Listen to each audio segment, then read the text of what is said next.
Okay. Hi, everyone. Uh, Thank you for having me today. So today I'm going to present to you a very interesting research of mine that I actually worked on in the last year and a half.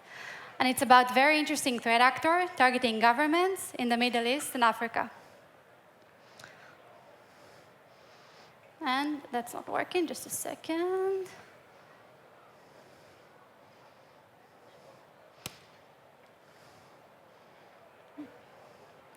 Let's see.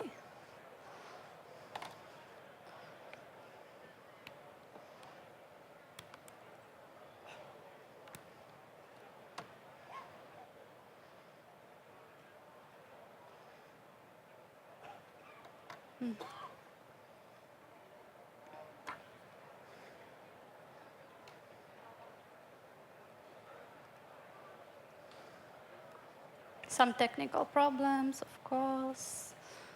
Let's see if it's going to work now.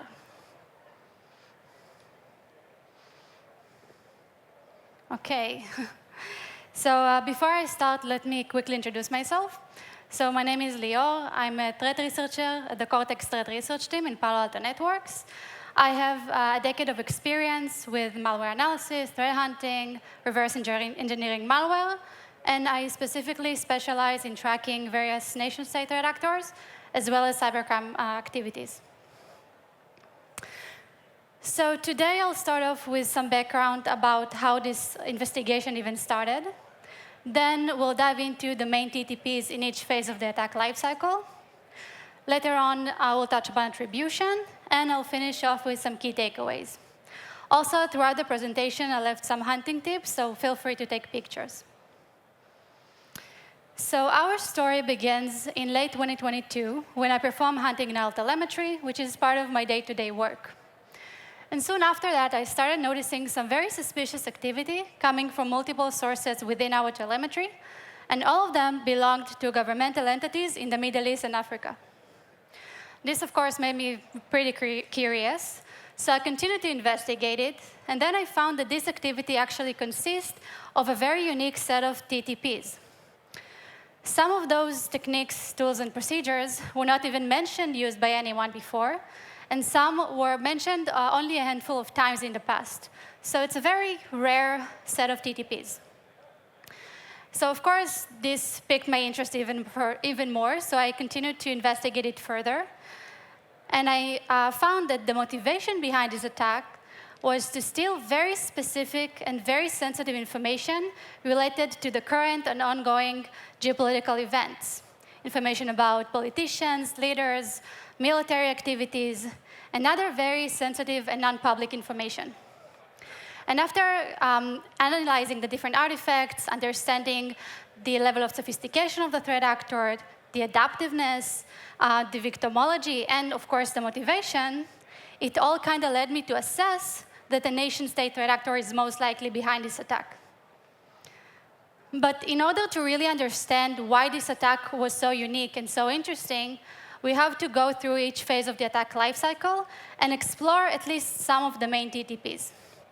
So let's do it, and let's start with the beginning. Let's examine the infection vector. So initially, in order to penetrate into the organization, the threat actor tried to exploit different vulnerabilities on Microsoft Exchange Server. And at first, they tried to exploit vulnerabilities that do not require any type of authentication. For example, the proxy shell and proxy logon. But as you can see on the screen, they were quite unsuccessful in this, since the server was already patched. So after a while, they kind of changed tactic, and they started to perform a brute force attack against the same server. And of course, they hoped to gain some sort of credentials. And once they did, they used it to authenticate with the server, and they tried to install the China Chopper web shell. But again, they were quite unsuccessful in this either.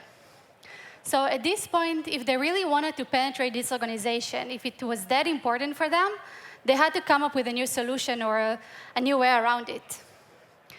And after almost 3 weeks of complete silence, the attackers returned to the network. And we started getting these really weird alerts related to this suspicious in-memory activity on the same Exchange server that was targeted before.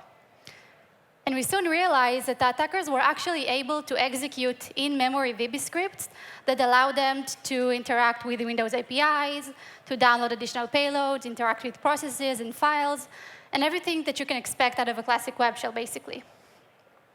And already at this point, we understood that we are dealing here with a very determined and very adaptive threat actor. And using this relatively uncommon technique of running in-memory VB script to act as a web shell, the threat actor penetrate into the organization and carry on their attack. And after penetrating the organization, the threat actor moved on to the second phase of the attack, which is to perform reconnaissance activity and gather information about the environment and, of course, the users. And as part of this activity, the threat actor were specifically focused on trying to get information about administrative users, as well as gather information about very specific servers. These servers include domain controllers, web servers, SQL servers, FTP servers, and Exchange servers. And to get this information, the threat actor used various Windows native tools and commands, as you can see on the screen, and a lot of custom custom scanners, and some open source and publicly available tools. And after kind of understanding how the networks works and understanding the topology of the network and the users, the threat actor moved on to the next phase, which is to gain some sort of elevated privileges in order to perform everything that they've planned. And in order to do that, they used or tried to use different tools and techniques. First, they tried to use the Potato Suite, which is a collection of native Windows privilege escalation tools that is available on GitHub. Then they also tried to use an IIS privilege escalation tool, which is called IIS LPE, also available on GitHub.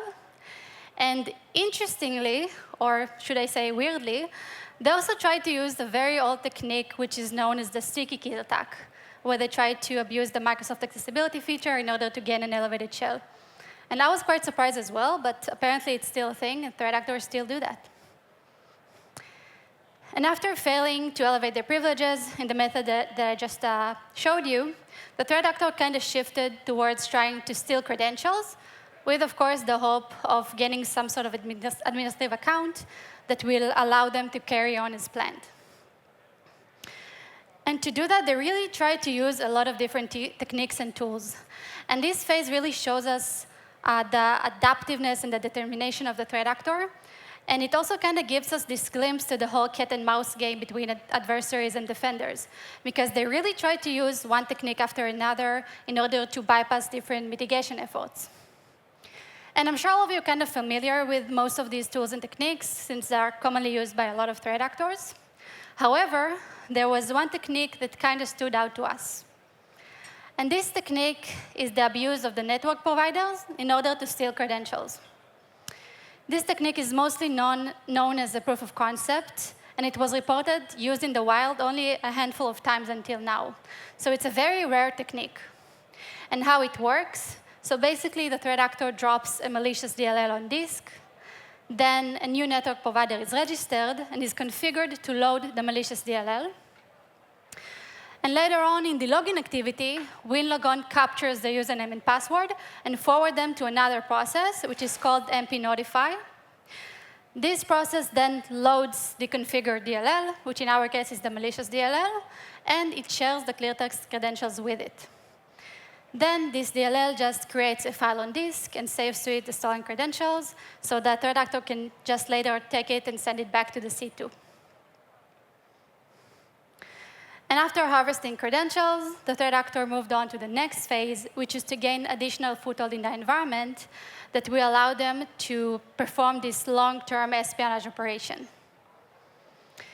And one of the first things that I immediately saw when I investigated this case is that the threat actor attempted to execute this really large DLL file using a renamed run-DLL32 process, which is quite noisy.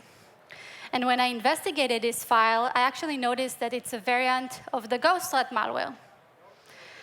And I also found this very weird string in memory. And it says, "Game over, good luck by wind."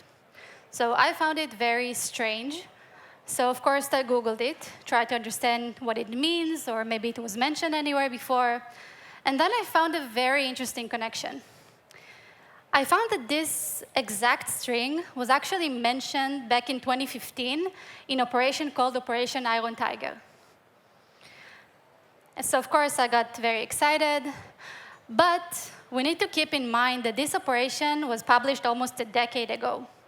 So it was not clear to us at first if it's a false flag planted by the threat actor, or maybe it's an Easter egg planted by this author of the malware. But anyway, when we compared TTPs, we did not find any other striking resemblance to APT27, who were behind Operation Iron Tiger. So we decided to focus on the infrastructure that was used by our Ghostwrat malware. And we noticed that it communicates to this Microsoft ns1.com domain. So we focused on that, and we tried to see maybe there are additional processes that communicates with this domain. So we went back to our telemetry, and we ran some hunting queries. And we found that in addition to this Ghostwrat malware that communicates with the same domain, there are additional 2 completely new and undocumented malware that communicates with the same infrastructure. And we named the first one Tunnel Specter, and the second one Sweet Specter. And although each one kind of differs from the other and is very unique on their own, we found a slight code similarity among the 3, which kind of led us to assess that they are part of a new malware family, which we called it the Specter family, and that they are kind of a cousins of Ghostwrat. And unlike the Ghostwrat malware that was executed using a renamed RunDLR32 process, Tunnel Specter and Sweet Specter were both side-loaded into legitimate processes and then loads an encrypted payload. The first malware that we discovered, Tunnel Specter, it seems that it was very specifically crafted and customized for the target. When we investigated this malware, we noticed that it tried to create this rogue user. And the sharp-eyed among you will notice that they tried to mimic the support service user, but with a C instead of an A, which actually makes it relatively unique to this threat actor. And what was interesting is that when we investigate the environment, we actually found that the threat actor attempted to create the same exact user on the same machine about 2 months before this malware was first observed there. And besides the creation of this rogue user, this malware was also able to fingerprint the infected machine, run arbitrary commands, and to perform DNS tunneling for C2 communication. And the second malware that we discovered, Sweet Specter, that also shares a slight code similarity with Tunnel Specter, is also able to fingerprint the infected machine, and it does it the exact same way as Tunnel Specter does it, and running arbitrary commands. And when we investigated Sweet Specter, we also noticed a very interesting connection to another Ghostwrat variant, which is called Sugar Ghost. And what was interesting about Sugar Ghost is that it was observed attacking the Ministry of Foreign Affairs of Uzbekistan. And according to the researchers who first discovered this malware, they claim that it has some links to China, which makes everything very interesting for us. And after gaining this additional foothold in the environment, the threat actor moved on to the next phase, which is to move laterally towards the critical assets. And to do that, they use different tools and techniques. They use in-packet, some SMB client, and of course, built-in tools to Microsoft, such as WMI, Netcommand, Task Scheduler, and WinRS. And I'm sure that you are familiar with these tools. They are commonly used by a lot of threat actors. However, our threat actor did manage to surprise us once again when they introduced us to a brand new tool. And this tool is called Yasu. And it's a penetration toolset that was launched just a few months before this attack started. And Yasu is a very powerful penetration toolset that kind of brings together a number of features, such as brute forcing, remote interactive shells, and other very powerful capabilities. In our specific case, the threat actor used this tool in order to perform a sort of a brute force attack, which is called NTLM password spray attack. You can see here on the right that the threat actor basically tried to use different combinations of server names, usernames, and passwords in order to log in remotely to different assets on the network. And now we got to perhaps the most interesting part in this investigation, and this is the data theft phase. This phase really shows us why threat actor even put so much effort and time into hacking governments in the first place. And in our specific case, it really shows us exactly what the threat actor were looking for. So as I mentioned in the beginning, the threat actor were looking for very specific and very sensitive data. And at first, they tried to steal sensitive files of interest. They performed multiple dir command and listed different directories and different folders on the relevant machines. And then they copied files of interest. They copied files related to embassies all over the world, presidents, politicians, military activities, and other very specific and very sensitive data. But perhaps more interesting, the threat actor really put a lot of emphasis into stealing emails. And how they did it? They first, of course, identified the different exchange servers in the network. Then they abused this built-in tool to Microsoft, which is called Exchange Management Shell, which I'll touch upon in just a second. And later on, they archived all these stolen emails and sent it back to the C2. So as I just mentioned, they abused this built-in tool to Microsoft, which is called Exchange Management Shell. This tool is a very powerful PowerShell-based command line interface that enabled the administration automation task on Exchange. And the threat actor used this tool in order to steal very specific emails of interest. As you can see on the screen, this is one of the screenshots that we took. They used the message subject filter in order to filter out specific emails of interest. And from what it seems, it looks like the threat actor were looking for information about the United States, China, Saudi Arabia. They even searched for information about the China-Arab Summit, which was a very important meeting held around the same time of the attack. They also searched for information about President Xi, President of China, League of Arab States, and even OPEC, the Organization of the Petroleum Exporting Countries. Very sensitive, non-public information. And now our threat actor even took it one step further, where they basically target every email that was either sent or received from a governmental email address. And as you can see on the bottom, they were specifically interested in the Ministry of Foreign Affairs. And this interest of them in the Ministry of Foreign Affairs was also observed in another method, which is to add PowerShell snap-ins of Exchange that allow them to steal emails through a script. And they use this method in order to steal hundreds of correspondence between different diplomatic missions all over the world, from Washington, D.C., Kuwait, Ankara, Paris, London, of course, countries in the Middle East and Africa, and around the globe. And overall, we observed over 100 embassies that were targeted in the attack using this method. And of course, not just embassies were targeted using this method, but also dozens of individuals working for the government, from IT workers to diplomatic, to presidents. You can also see here military workers, and other very specific and very sensitive mailboxes. And when we saw the type of sensitive information and the very specific data that the threat actor were targeting, we naturally wanted to find out who else might be on their target list. Who else should be even aware of this threat? And is this threat actor only targets the government sector in Middle East and Africa? Or maybe there are additional sectors or even additional regions? And to tackle these questions, we followed what we like to call our intelligence-driven hunting methodology. This methodology allowed us to craft threat-focused hunting queries to hunt for a specific threat. So following this approach, we created hunting queries that were mostly based on the behavioral patterns and the TTPs observed used by the threat actor. But of course, they were also based on the IOCs and the infrastructure used by the threat actor. And shortly after we ran those queries, we actually found evidence suggesting additional potential victims, all of which were government. This include Taiwan, Rwanda, Egypt, Azerbaijan, and other countries. And this pattern kind of confirmed to us that this threat actor is consistently targeting the government sector, and it also revealed to us a new region, Asia.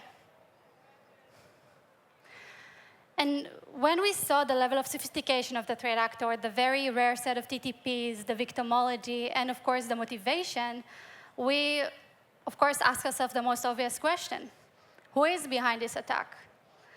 I mean, it's not a secret that many countries would love to have their hands on such sensitive information. But in order to answer this question and in order to make an attribution, we need to have different pieces of information. First, we need to be familiar with the motivation of the threat actor, which in our case, we know that it's to perform this long-term espionage operation and to steal very specific and sensitive data. We also need to be familiar with the different TTPs, like the one that we covered in each phase of the attack lifecycle. Of course, victimology is very important as well, which we know now that it's the government sector, and the regions are Middle East, Asia, and Africa. And of course, we also need to track the infrastructure. For example, this Microsoft ns1.com domain that I've mentioned with the Specter family. But when we want to do or to make an attribution, especially when we're dealing with potentially nation-state threat actor, we still have a very important piece that is missing. And this is the origin of the threat actor. And let's try to answer this question together. One of the very first things that I like to do when I investigate these long-term espionage operations is to have some sort of a graphical representation of the infrastructure, because it really helps me to identify different overlaps or connections with other attacks or even other threat actors. So I started with placing the different domains and IPs that I saw the threat actor directly communicating with in the attack. Then I performed some pivoting, for example, on this certificate that I found, and I kept looking if there are any additional overlaps or information that I can add to it. And this is where I found no less than 6 different overlaps with 6 different reports. Of course, I was very excited. I started to compare TTPs and read those reports, and of course, try to understand who those reports were attributed to. And some of these reports did have more of a formal attribution to a specific threat actor, and some didn't. But all of them pointed towards a single country, China. So at this point, we understood that we have this operational infrastructure that is used by several Chinese threat actors and Chinese threat actors only. We did not observe any other threat actor using this infrastructure. And it also kind of gave us an initial lead about the potential origin of our threat actor. But of course, this is not enough. We wanted to get more evidence to support this. And after analyzing and investigating this case for quite some time, I was able to collect a lot of logs that helped me to identify different patterns of activities. So what we did is that we narrowed it down to what we call hands-on keyboard attack. And we found that this timeline of activity actually consists with the working hours of 9 to 5 in UTC +8, which corresponds to several countries in Asia, including our suspect, China. And if that's not enough, when we investigate the different payloads, the web shell scripts, the malware that were used in the attack, we found different linguistic artifacts, such as the debug strings and comments in this web shell, that also kind of pointed towards China as well. And now, after we have our missing piece, the origin of the threat actor, we can move forward towards making more of a formal attribution.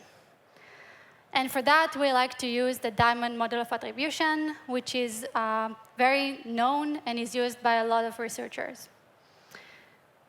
So when it comes to infrastructure, we have this operational infrastructure that is shared and used by multiple Chinese threat actors. When it comes to victimology, we have a very consistent victimology pattern. We have governmental entities in the Middle East, Africa, and Asia. And when we look at the capabilities, we have this very unique and rare set of TTPs. We have this very unique in-memory VB script We have the completely new and undocumented malware family. We have this very rare NTOS spy credential theft using the network provider malware, and overall very unique set of TTPs. And when we use the diamond model of attribution, we don't just use it to characterize a threat actor, but we also use it in order to rule out different similarities or overlaps with other known threat actors. And when we tested the diamond model of attribution with our data, it became quite clear to us that this is a very distinct activity carried out by what we believe to be a new threat group, which we are currently tracking as TGR STA0043. And we believe with high level of confidence that they perform and execute on behalf of China. And with that being said, we almost got to the end of the presentation. But before we part ways, I wanted to share with you some key takeaways that I really hope you'll find interesting and, of course, useful in your work as well. First, we need to remember that attribution is a very complex process and can take time. It's very important to be mindful and to consider the possibility of false flags that can drag you down a rabbit hole or even point you to the completely wrong threat actor. When it comes to remediation, we all know that APTs can be very elusive and stay hidden for a long period of time. That's why it's important that when remediating them, we go beyond the malware-centric approach, because it's not enough to just delete a malware or remove a persistence. But we need to make sure that we closed and fixed all the gaps that allow the threat actor to penetrate into the organization in the first place. And also, from my experience, those sophisticated and determined threat actors tend to make a comeback even after being remediated. And that kind of leads me to the last key takeaway, which is the importance of intelligence-driven hunting. APTs are very resourced and capable hacking groups. And if they want to, they will eventually find a way in. That's why it's important to incorporate intelligence with hunting, keep track of the TTPs, and conduct periodical hunting sessions, so when they do come next time, we'll be able to find them and stop them as soon as possible. And that's it for me today. Thank you so much for listening to me. If you want to learn more, you can find the research. Thank you.